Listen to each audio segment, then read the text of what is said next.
핫플랩 이슈다이브입니다. 지금 이 순간 세계 곳곳에서 동시다발적으로 이상 신호가 포착되고 있습니다.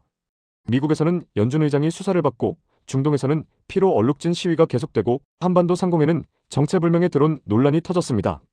서로 전혀 관계없어 보이는 새 사건, 하지만 금융시장은 이미 하나의 신호로 읽고 있습니다. 정치가 경제와 안보에 직접 개입하기 시작했다는 신호 말이죠. 먼저 미국부터 보겠습니다. 1월 12일 새벽 제롬 파월 연준 의장이 충격적인 발표를 했습니다. 연준이 법무부로부터 그랜드저리 소환장을 받았다는 겁니다. 표면적 이유는 작년 6월 의회 증언 당시 연준 본부 리모델링 관련 허위 진술 의혹입니다. 건물 공사비와 입찰 과정이 쟁점이라는 거죠. 하지만 파월은 즉각 반박했습니다. 이건 구실일 뿐이고 진짜 목적은 금리 결정에 대한 정치적 압박이라는 겁니다. 시장 반응은 즉각적이었습니다. 소환장 소식이 나오자마자 달러 인덱스는 약세를 보였고 금 가격은 온스당 4,600달러까지 치솟으며 사상 최고가를 경신했습니다. 은도 80달러대 중반까지 급등했죠. 왜 이런 반응이 나왔을까요? 시장은 알고 있습니다. 중앙은행 독립성이 흔들릴 때 화폐 신뢰가 가장 먼저 무너진다는 사실을요. 1970년대 닉슨의 금태환 중지, 터키와 아르헨티나의 정치 개입형, 통화 정책이 어떤 결과를 낳았는지 역사가 증명하고 있습니다. 다음은 중동입니다.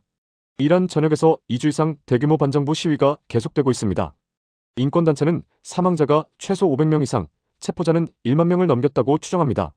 이란 정부는 테헤란과 이스파한 등 주요 도시에서 강경 진압을 계속하고 있고 인터넷은 60시간 이상 차단됐습니다.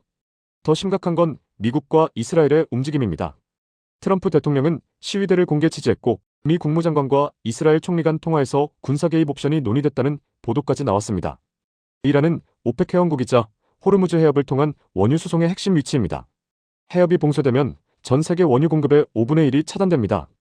시장은 이미 최악의 시나리오를 가격에 반영하기 시작했습니다. 유가는 변동성이 커졌고 방위산업주와 에너지주로 자금이 몰리고 있습니다. 연준 리스크와 이란 리스크가 동시에 터지면서 안전자산 선호 현상은 더욱 가속화되고 있습니다. 마지막은 한반도입니다. 북한은 이번 달 초 남측 드론이 자국 영공을 침범했다가 격추됐다고 주장했습니다. 1월 4일 강원도 인근에서 넘어온 감시 드론이라는 겁니다. 북한은 잔해 사진까지 공개하며 심각한 영토 침해라고 비난했고 김여정 명의로 대가를 고민하라는 경고까지 내놨습니다. 한국 국방부는 우리 군이 운용하는 기종이 아니라며 민간 드론 가능성을 열어뒀고 이재명 대통령은 군경 합동조사를 지시했습니다. 전문가들은 이번 사건을 북한의 전형적인 패턴으로 봅니다. 긴장 수위를 조절하면서 향후 군사 도발의 명분을 쌓는 심리전이라는 거죠. 실제로 북한은 작년 9월에도 남측 드론 침입을 주장한 바 있습니다. 한미연합훈련과 정찰자산 확충이 계속되는 상황에서 북한이 협상력을 높이기 위한 수순이라는 분석입니다. 새 사건을 관통하는 공통점이 보이시나요?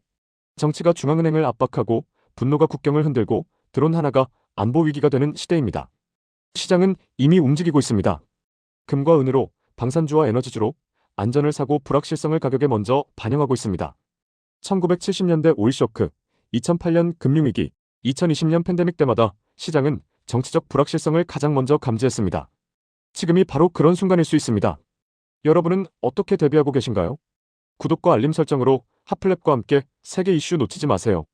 간추린 요약 쇼츠 영상도 있으니 참고하시고 지금까지 핫플랩 이슈 다이브였습니다.